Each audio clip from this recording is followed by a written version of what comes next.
सायलीने धक्के मारत काढलं मैना सदाशिवला घराबाहेर। श्री स्वामी समर्थ प्रेक्षकांनो, आता सायली अर्जुनने मैना सदाशिवची चोरी पकडल्यानंतर सायली घरातल्या सगळ्यांना हे सांगून टाकते की हे मैनावती सदाशिव माझे जन्मदाते नाहीयेत, हे माझे खरे आई वडील नाहीच आहेत। हे ऐकून घरातल्यांना सुद्धा धक्का बसतो। सायली मैनावती सदाशिवला म्हणते, यापुढे तुम्हाला माझ्या घरात थारा नाही, आत्ताच्या आता निघायचं इकडनं। तर मैना तिला विनवणी करत असते की सायली अगं असं नको करूस। तर अर्जुन म्हणतो, तुम्ही नशीब समजा तुमचं की आम्ही तुम्हाला पोलिसात देत नाही आहोत। तर सायली म्हणते, यांना ना फरफटतच बाहेर काढायला हवं, हीच लायकी आहे यांची। तर आता सायली अर्जुन धक्के मारून मैनावती सदाशिवला घराबाहेर काढतात।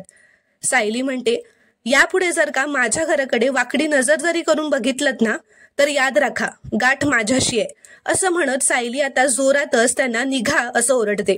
मैना व सदाशिव तिथून आता निघून जातात। प्रेक्षकांनो, तुम्हाला जर का हा शॉर्ट रिव्ह्यू आवडला असेल तर व्हिडिओ लाईक करा व चॅनलला प्लीज सबस्क्राईब करा।